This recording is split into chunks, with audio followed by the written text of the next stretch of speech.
Come to Jersey Mike's on Parker and Independence here in Plano. Thank you so much. Hi guys, my name is Mary. Come and visit us at Wing Daddy's in Plano, Texas. Hope to see you here soon.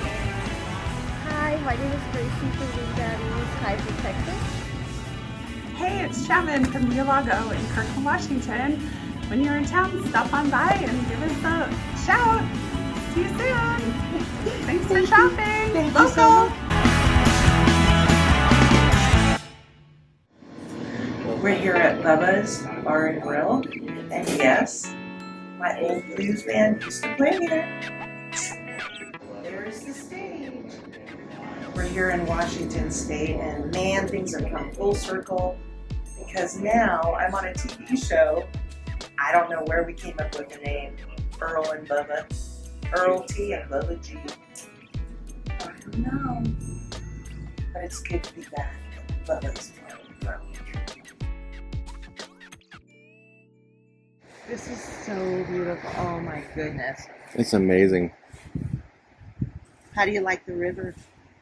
Well, you know, you come out here, and what happens to me is that I just feel a calling. That there's this calling that wants me to just be quiet, just experience. And when you do that, it just feels so good.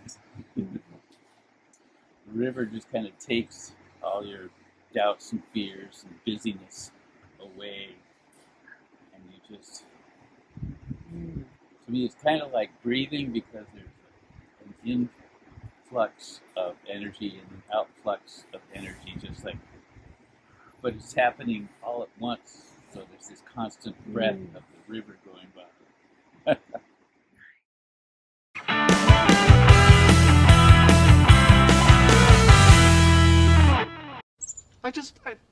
Marcel, where are you going with that disc? You are not putting that on again. Marcel, okay, if you press that button, you are in very, very big trouble. Waiting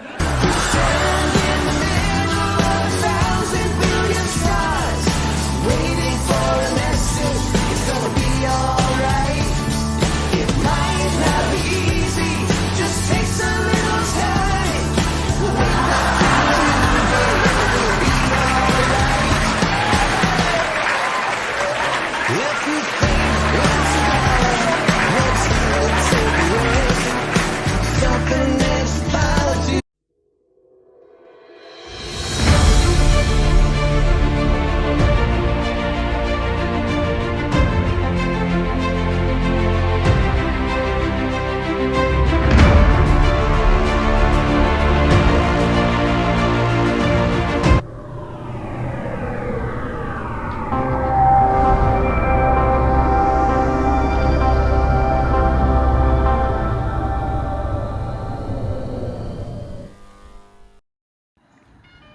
Something's got to be done about this right here. See if we can get a hold of the owner. Fix that for him. Helping the neighbors. In Texas, we love living here so much. We take our dog for a walk every day and we check up on neighbors. It's called a wellness check, and Tracy wanted to help this guy fix his fence. And look at who's helping. Yep.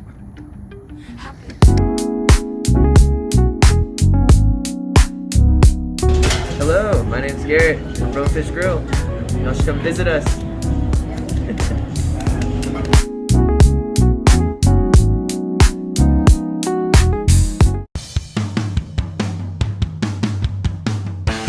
Whether you're looking to buy, sell, or invest, my team and I are happy to help. We work across all price points and specialize in helping clients relocate from anywhere in the country. Give me a call, 214-708-2450.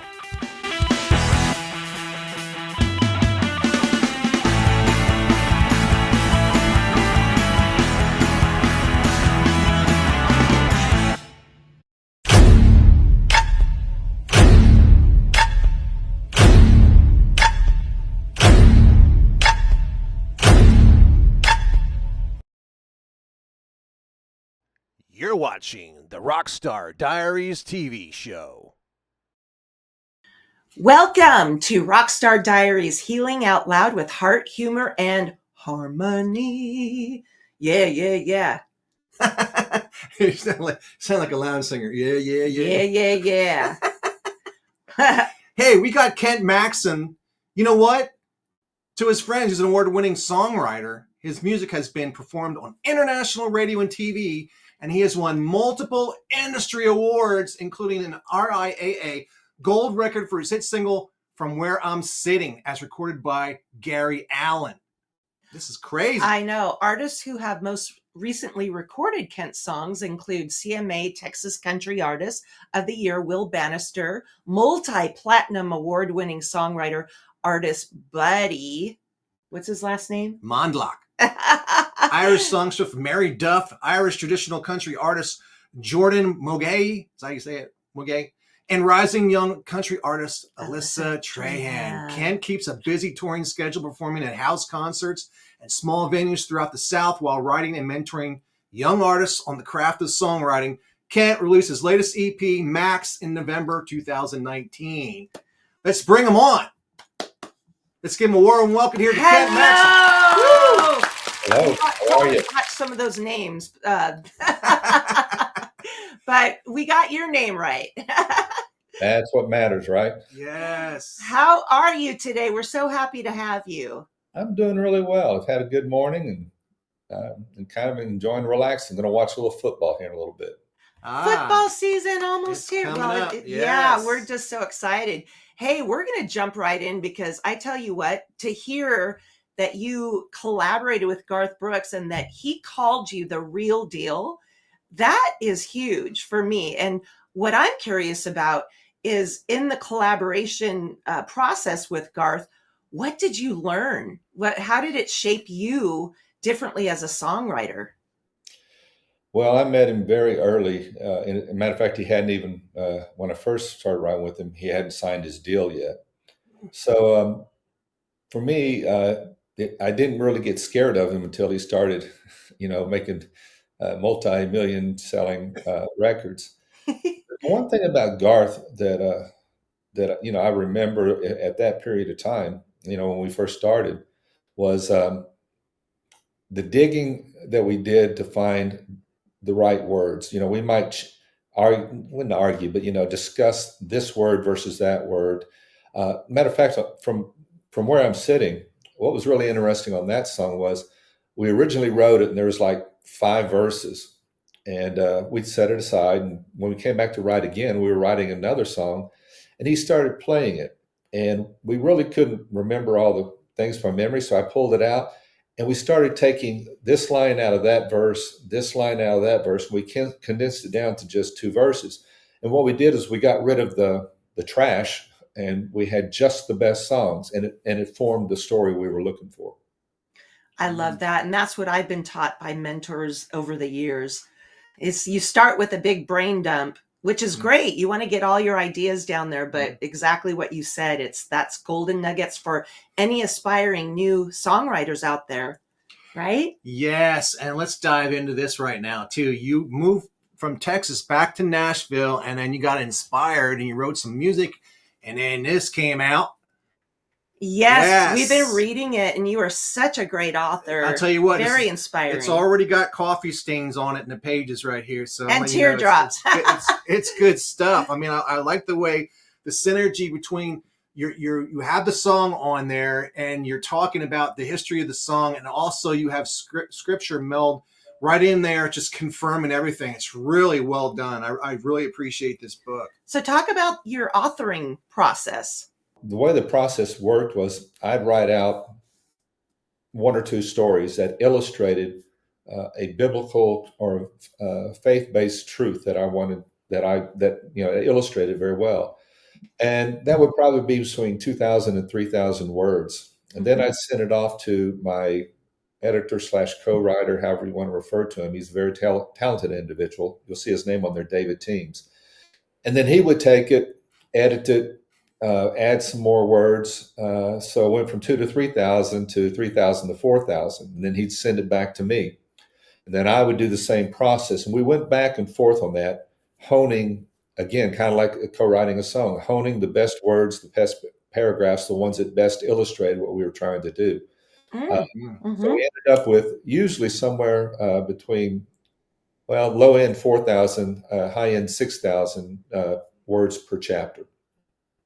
So in that process, I mean, you're a songwriter, and now you're an author. You know, you're doing all that. Was authoring kind of easy to do because you're a songwriter? No. It's so different. I know. The stories were easy because I'm a storyteller. I mean, that's kind of, and when you're a songwriter, a country songwriter, you're going to tell stories. So that wasn't difficult. For me, the more difficult situation was to take the biblical truths that were in there and filter out the trash, for better ways to put it. And I didn't want to say things the same way they've always been said. I wanted to look at it from a different direction. So that's the biggest difference, I think. I believe storytelling is a superpower. You're talking about your process of going back and forth. I'm in that process right now in an anthology, and those are words of wisdom. Some people write it once and done, boom, like even on their songs. And we believe that, you know, you can always evolve and get better, right? And so I love that is definitely your superpower. People learn in different ways. Some people learn audibly, some learn visually, some learn by doing, and you really need to cover all the bases. Yes. And so when I was trying to train someone, the best way to get the point across was always a story. And so, and since I had this background of writing stories and country songs, it kind of developed much further when I was doing this other job. So that when I came back the second time, I think I greatly improved in terms of telling my stories. I love that you brought that up because I was a training manager for years with companies like Microsoft and Verizon. And I used to separate my corporate life with my creative side, my music, like there were two completely separate lives or buckets or whatever you want to call it. And as soon as I stopped doing that and brought the storytelling, brought my authentic self into my management and to my employees and to my students, it made the biggest difference. And now you see all these books coming out about storytelling for corporations, for companies, and that's the secret sauce. Yeah. But you started doing it very early. Was that natural for you? Yeah, I think so. I mean, I told you a little earlier once that I started writing songs when I was 5 years old. Yeah. And I say that because it wasn't like on pieces of paper. I'd walk down the street and I'd write them and I remembered them. And I still, I remember the very first song I ever wrote, but I'll never sing it in public again. Is that the name of the song? The name of the that song, would be cool. Just a 5-year-old kid, was called Hot Dog. Oh, cool. I love it. Embarrassing. So it's kind of a natural for me. And I'm told that I tell good and interesting stories. So if that is true, then I'm very pleased and proud that it's coming through. No idea where to start with a podcast? I see you. And let me tell you, you have not missed the boat. I created the 7-Day Podcast Pro just for you. It's a guided experience where we take your voice, your wisdom, your mission, and turn it into a professional, purpose-driven podcast in just 7 days. There's no guesswork, no overwhelm, and absolutely no tech confusion. You don't need to know how to edit. You don't need a fancy studio. You just need your message and the courage to share it. Let's get your voice into the world where it belongs. About 10 years ago, I had a very good friend, and she was an award-winning songwriter. She was amazing, and I lived in Washington State at the time. And she moved to Nashville to become a big star, you know. And 2 years later, she moved back because she said it was oversaturated. It was miserable trying to get in anywhere with the original music, that type of thing. And I know things are ebb and flow in life and things change. If somebody wanted to move to Nashville today, what would you say to them? What tips would you have for them? I have a very good friend named Kent Blasey, and he wrote a bunch of things with Garth, like If Tomorrow if tomorrow never comes, ain't going down, the sun comes up, and so forth. And they asked him that question, and he said, the first thing I tell him is don't do it. And the reason he said he would do that is because kids come or people come there with stars in their eyes, imagining no matter how talented they are, it's going to change overnight. And it is a tough, tough, tough business. When I first came here, they talked about there was a 3-year plan, and then I'd come back and visit, and it was a 5-year plan. Now they're calling it the 10-year plan. And what that really is you build up relationships, you network. You start at the bottom and you keep networking. Word gets around, and it's like, let's say there's 10 tiers of success or abilities. You start out at the bottom, and then if you're at the top of number 1, then the bottom of number 2 will kind of pick you up, and then you move up, and your songwriting partners are further up this ladder. And I know that sounds kind of crass and harsh, but it takes a while to make the connections. And I had a very good friend of mine, a very successful songwriter, told me that every bit of business, not just music, comes down to 2 things. One of them is the relationship, and then the other one is the money. And if you think about that in songwriting, it's the same thing. If you have an artist or a manager, and you come to them with a song, and another person comes with a song, but they're going to make more off of that one because they own some of the rights, well, they're going to go with that one no matter what, if they're equal songs. And another example would be if you write a song and their best friend writes a song, well, there's going to be more of a loyalty towards the friend. And that's not saying anything bad about them. That's just saying the way that goes in sales wherever you are. Mm-hmm. So sometimes the best song may not make it because of the other things going on. So I'm not trying to be cruel or harsh or pretend like I know it all, but that's been my experience. You're speaking the truth. We love that. Yes. And you know what? After reading your book, I think relationship building is in your DNA, because when you talk about your Aunt Gladys, you made that relationship grow over time, and you actually ended up with the inheritance.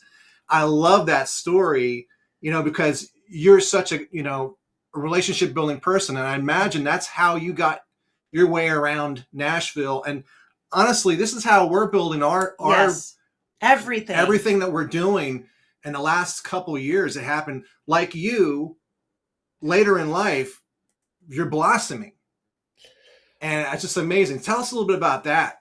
I do believe that I've made some good relationships, but the way you do that is not by seeking to get a relationship, because then you're really looking at, and I say that in terms of, if it's strictly for what that other person can give you, then they're going to sense the insincerity. Yeah, exactly. Yep. So if you really want to build good relationships, you have to be sincere, and you have to go into it knowing it's a 2-way street.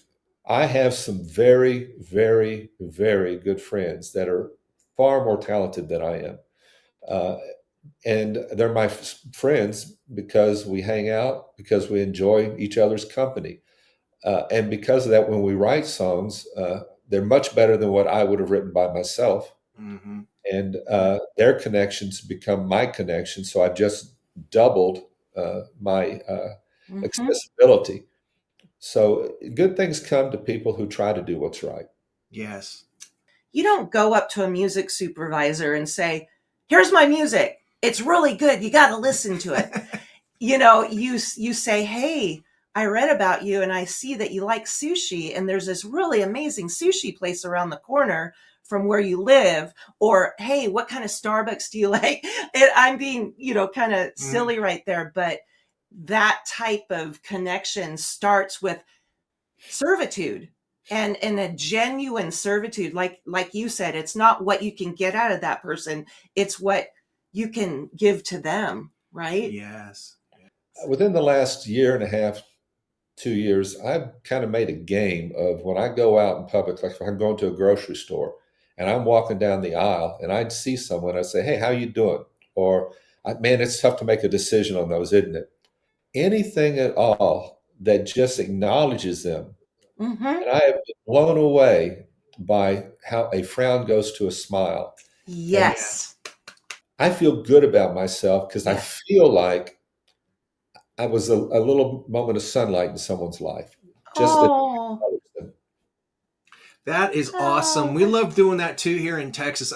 From moving from Pennsylvania to Texas, her from Seattle, Washington to Texas, like there's a different vibe down here. The vibe is like you can go to the grocery store, don't know anybody in that grocery store, talk to them for 20 minutes, know everything about them, what church they go to, how many kids they have, what's their favorite food. I mean, it's just amazing, the atmosphere, and we love going with it. So did that Texas go to Tennessee, or was Tennessee like that too? They're kindred. I mean, if you remember right, Tennessee went down to the Alamo, a bunch of Davy Crockett and them. I have found that Tennesseans and Texans are very, very, very close, maybe second cousins. They a lot of same values. we agree. And we're going to take a short break and come back with the amazing Kent Maxson. Right back to you.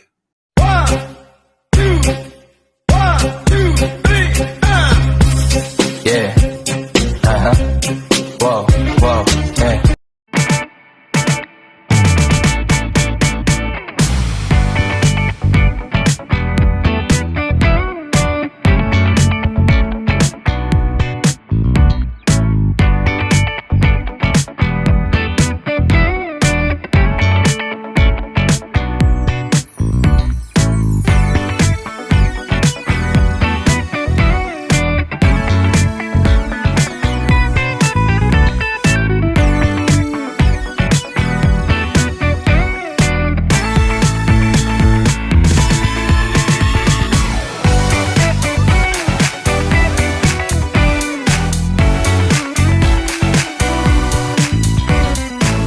See you there.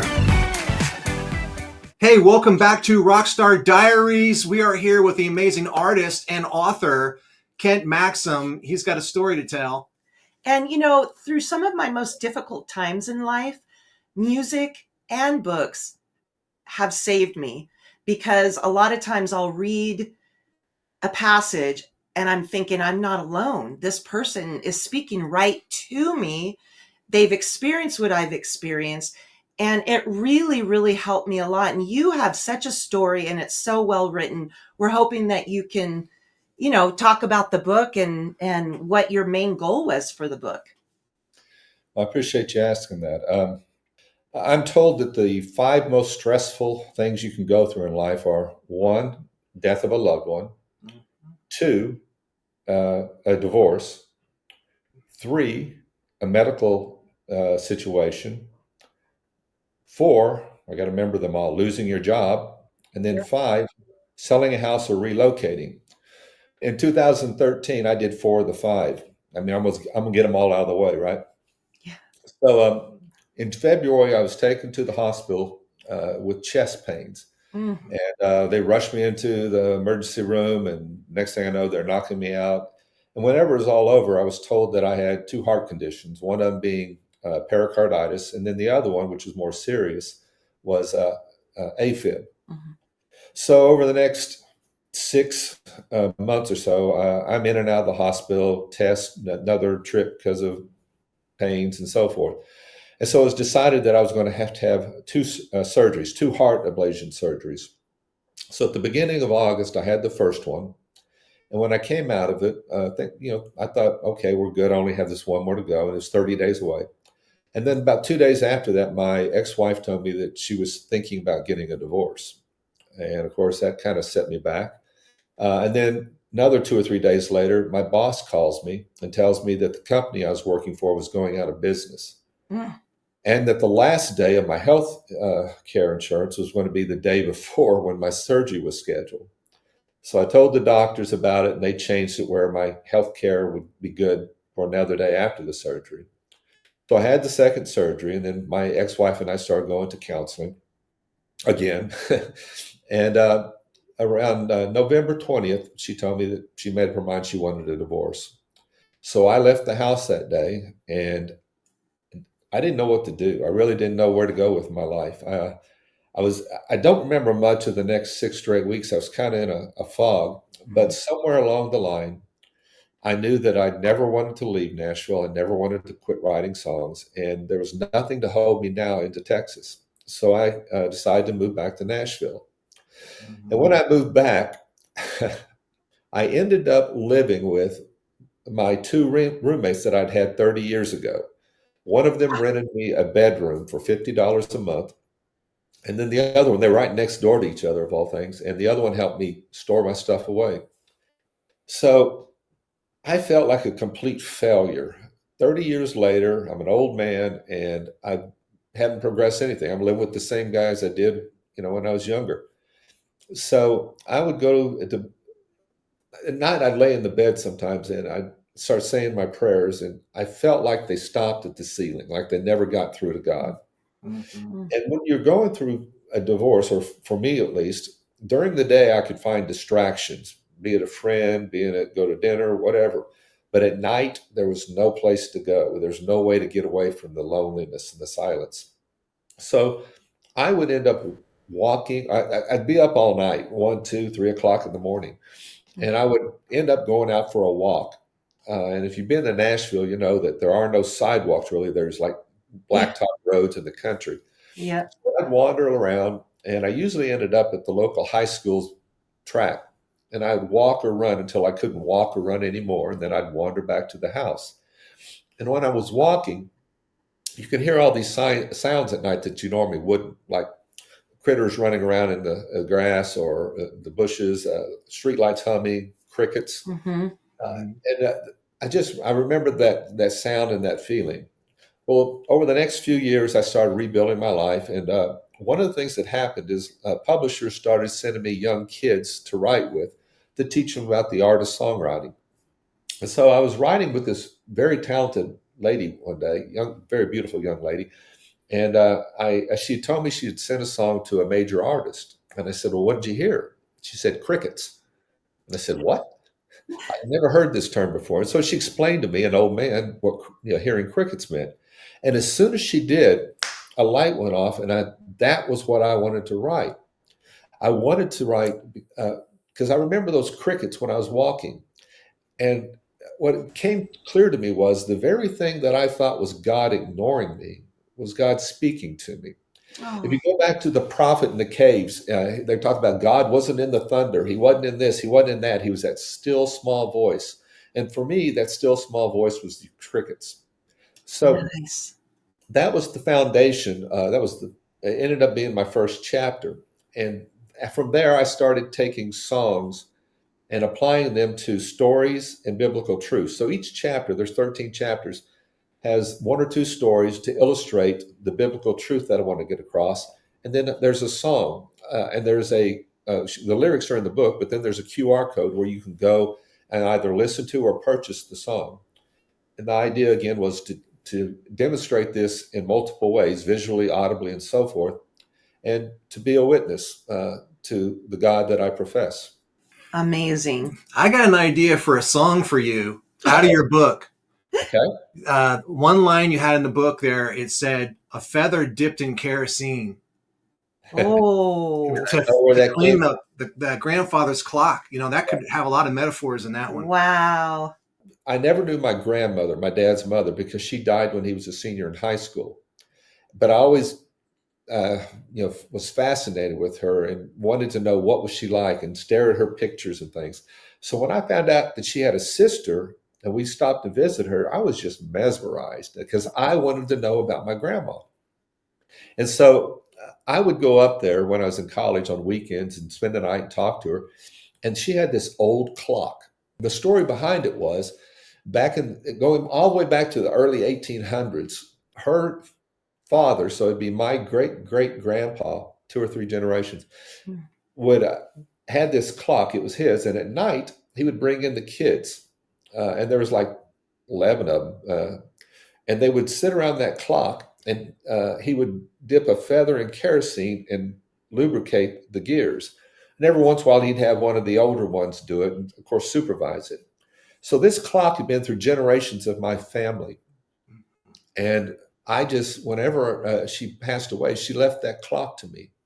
Oh. And that right there for me talked about the value of holding on to your heritage, your history, something old. Mhm. There's more love in, we get involved in what we call love here, and there's that spark in the beginning. Oh, this fascination, everything's sunshine and rainbows and lollipops. But as you're with someone longer, it can grow stale because you start taking for granted. You get separated with this.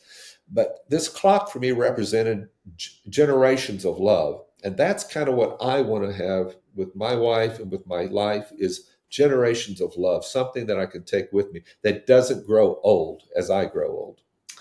Wow, leaving a legacy. Now, you talked about an actual object. It's the stories too. The stories should not die with the person.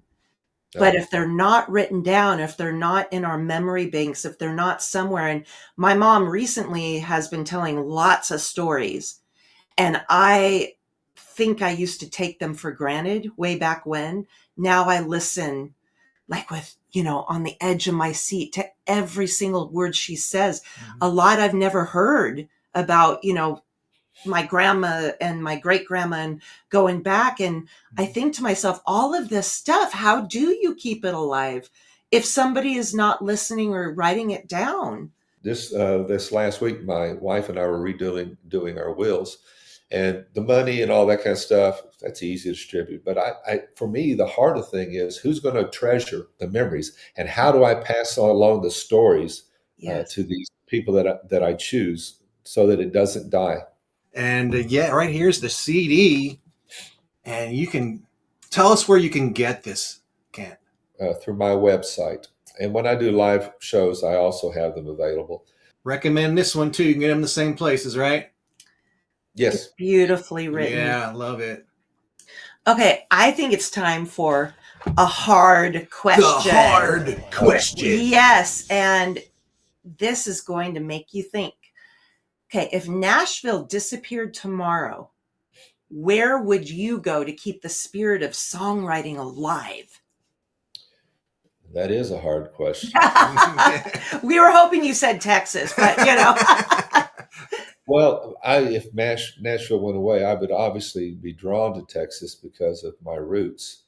But believe it or not, I think where I would end up going is into the hills around here. We have a tiny home up on top of this mountain out about an hour and a half drive away. The civilization is limited. There is a very small town that you go to for your victuals and things like that. Sound like the Beverly Hillbillies there, don't it? Victuals. But you can have the guitar pools. We call them guitar pools because you're pulling the strings, but they'll have old codgers, young guys, people who just play music for the love of it. And there's an atmosphere. You'll sit around the campfire, or you'll gather, outside the small stores, and you're in nature. So, and I'm inspired by nature. As you mentioned the story of Minnows.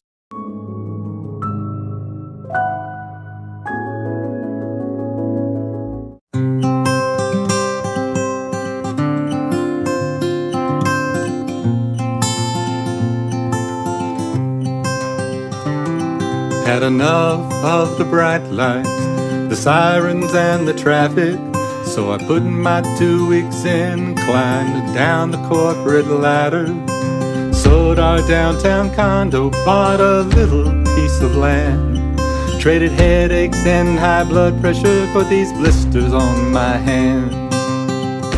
Now it's coffee on the front porch, wind chimes dancing in the breeze, waving at my neighbors while they're waving back at me. Was a big fish in the ocean and a gator in the swamp. Now I'm just a minnow, but I sure love my pond.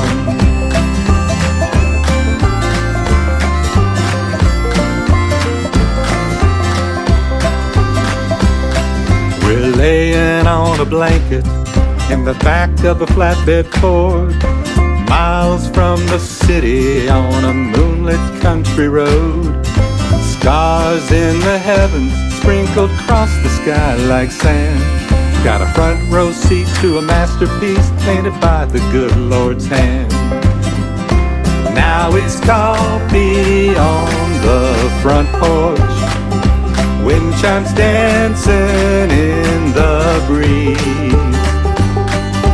waving at my neighbors while they're waving back at me. Was a big fish in the ocean and a gator in the swamp. Now I'm just a minnow, but I sure love my pond. Sun peeks over the water at the break of dawn. We both fell asleep, stayed here all night long. Now it's coffee on the front porch, wind chimes dancing in the breeze, waving at my neighbors while they're waving back at me. Was a big fish in the ocean and a gator in the swamp. Now I'm just a minnow, but I sure love my pond. Yeah, I sure love my pond.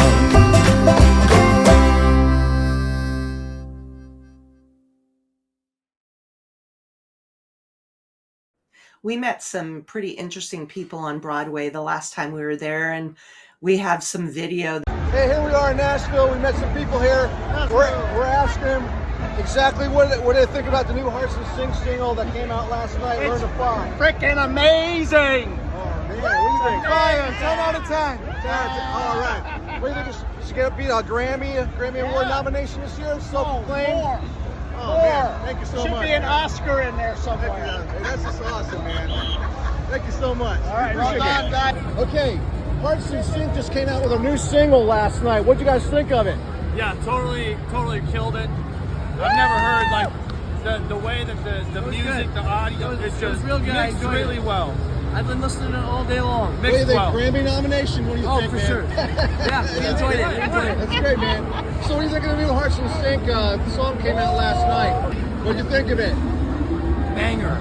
All right, man. Banger. All right.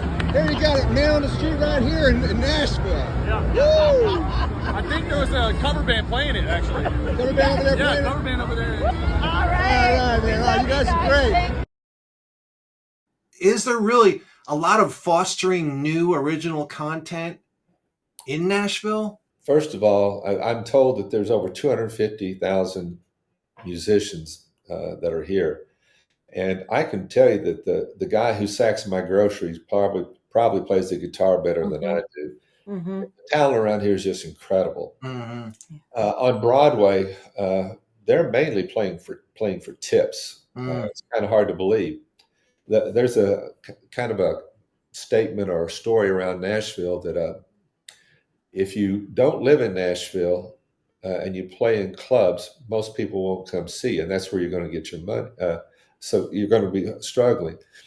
And if you move to Nashville, you can't live here. You got to go out. But when you go out traveling, you can say, so-and-so artist from Nashville. Just putting that tag on it means that they'll come to the club. So you can stay at home every night in your little town and play, or you can come to Nashville and go out and tour and make money, but never see your family. Oh my gosh. It's a crazy world. You mentioned Listening Room. I love that place. I got to play it before, and in the Bluebird. Those are probably two of my favorite places that I've ever got to play. Yes. If you want to play it, and request playing it, you have to have played there at least 4 times before. And to play before that, you either have to have had some kind of a hit or a label deal or something to that effect, or be invited by someone who has. So if one of my friends who's had a single or a release, then he could invite me onto the show, and that would count as one of my performances. Okay. So it's kind of a interesting little thing they put together there. But when I first moved here years and years ago, you could drive down the street and just stop in, and it was no big deal. Mhm. But it exploded when the show Nashville came out, and everyone heard about it, and that's when they start putting in these rules. I loved that show, by the way. Did you watch it? I think I only saw one episode. I just love Connie Britton and the people that are on that show. It was really well done. But you're right. Everything exploded after that show. I tell people, so I told you I moved away in 2013. The Nashville that I left is not the Nashville I came back to. And the Nashville I came back to is not the one I live in today. The growth of it is just crazy. Wow. Yeah, the music industry just evolved so much since when we were younger. All the different things that come out now that we have advantage of, even be able to go on the internet and learn about who wrote the song, that kind of thing. Mhm. It's like way back when we didn't even know the writers of the songs unless the DJ told us. It was really not much reference how to get there. But nowadays there's 50,000 songs released on Spotify a day. Yeah. It's like endless amount of music, whoever wants it. And it's just strange vibe. And is anybody really making any money anymore doing music? The record labels. Yeah. And I don't even know how they're doing it. Well, they own most of the interest in that. They control that. And when you're talking about streaming of music, my wife always gets kind of tired of me talking about this. Back in the days when I first started writing songs, if you had a song on an album, you would get paid 0.91 cents for every copy sold. And so you could make a living if you had a gold record or had a big hit. But now you're getting paid fractions of pennies as a record. Absolutely. Yep. Yeah, 0.00043. So that is not where you're going to make the money anymore. There's probably, for an independent, the most successful model they have is subscription websites where you get a following that like what you do. You get them to pay a fee every month to have access to special material on your website. There are people that have been very successful with that, and you don't need the big labels to do it for you. And again, getting a record deal is not everything you want, because they're what the rights that they take and the ownership they take. Unless you're a Garth Brooks or someone like that who you control it all, you'll end up getting your piece of the pie, but it's not what it used to be. Right. You really got to read between the lines, because my old band Chasing Oz, we were offered a record contract quite a few years ago, and when we started reading through it, it read in not so many words that they would own like 50% or 80% of our publishing rights. Yeah, I don't want to get too much of the legalities of a recording, but basically when a song is recorded and released, it's split down the middle. I told a lot of people this when they talk about coming here. There's two parts of this. They call it the music business. There's music and there's the business. And you can be successful as you want to creating wonderful music, but if you don't have that business side down, you're going to be sacking groceries. That's exactly right. And that's why Taylor Swift and Madonna are so big. They both are and Lady Gaga, extremely business savvy ladies. They're much more savvy than I am. Well, we learned like straight, when you're doing sync work, you have to, if you're doing collaborations, even before you even get together in the room, I think you need to sign a paper that's split, a split sheet, we're getting so much and so much per song, that way. So that way there's not any legality down the road. So I've been doing some of the sync stuff, and I literally will lay awake at night wondering if I dotted all the I's and crossed all the T's, because you can make one small mistake on it, and you will never get another sync placement, because they don't have they don't have the time to correct your mistakes, and they don't want to be dragged into a court of law. Right. So, like I said, I have nightmares that I didn't do something correct on the legal side. Wow. Well, I know we're getting into the weeds, but a lot of people don't understand that, like a movie, it's in post-production at the very end of the process that they start putting the songs and syncing it with different scenes and whatnot. And so by that time, right, everybody's chomping at the bit for the movie to be released, right? Because it's post-production, it's at the end. And one of the music supervisors that I was on in a mentoring session with, she said, and she didn't name names, but she got a really famous rapper song on this one movie, and it was ready to be released. And all of a sudden somebody came forward and said, I'm a writer on that. You need to add me. And because of that one little piece, they had to rip the song and start over on that scene with a new song. And, you know, and that's a famous person that made that mistake. So it's, a lot of people don't understand just how important in the process that these, the songs and the music supervisor process. Yeah, it is crazy. And I know quite a bit about it, but I don't know everything. And again, you make one mistake and your career as far as sync placements is Yeah, you get put on a blacklist because they all know each other. They do, and they don't. You know, you can't blame them. You cause them, open them up to lawsuits. You cause them financial trouble. So, and then of course, for the poor songwriter who doesn't have tons of money, the only way to really cover yourself is find yourself an expensive lawyer if you don't understand it. Yep. So, again, like I said, I lay awake at night sometimes wondering, did I do that right? Wow. We're getting so many good golden nuggets here today with Kent Maxson. And Kent, do you have any like parting words or more golden nuggets that you're already given? They're all amazing. For our audience before we get out of here. Yeah, specifically on the book. Is there one thing, if somebody reads this, that you would just pray and hope that they get out of this, that golden nugget of a Bible verse, anything, because your story is powerful. When you sell the books in person, I always put one verse in before my signature, and it's Mark 9:24, and that's the story of the father who wanted his son healed, and Jesus said he would, and asked him if he believed, and he said, "I believe. I believe. Help me with my unbelief." And when the whole purpose of the book for me is talking about hanging on to God.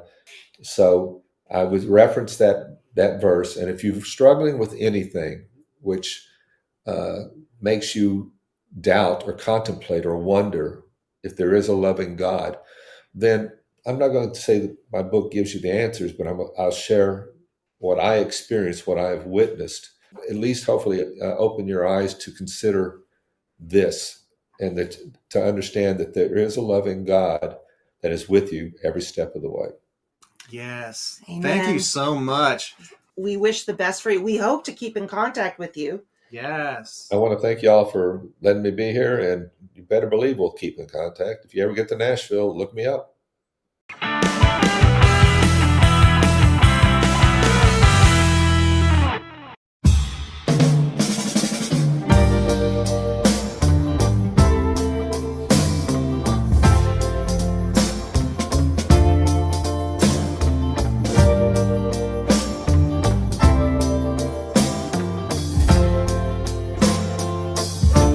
Don't you remember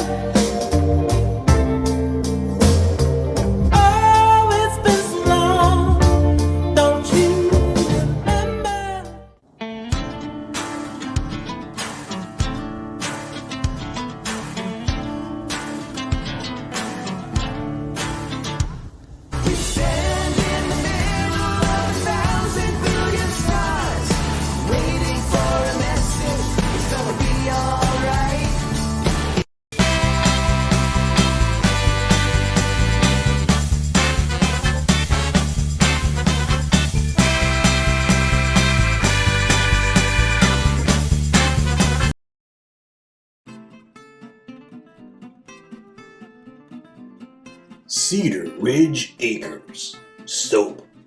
Why? 'Cause you smell good.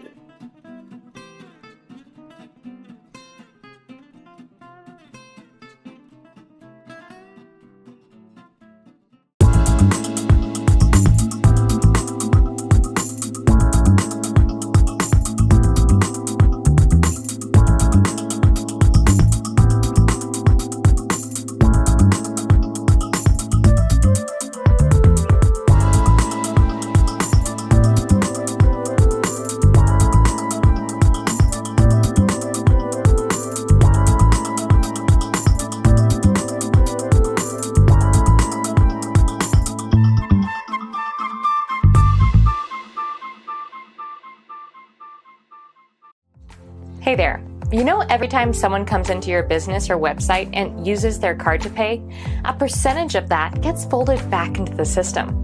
But it can go to Hydro with Hope instead.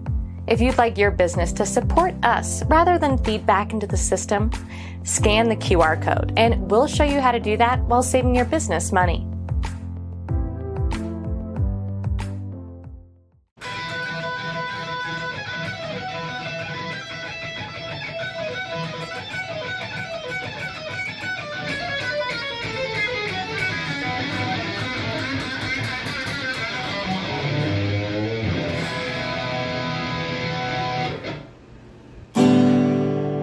Yeah! Nailed it! That'd be $50.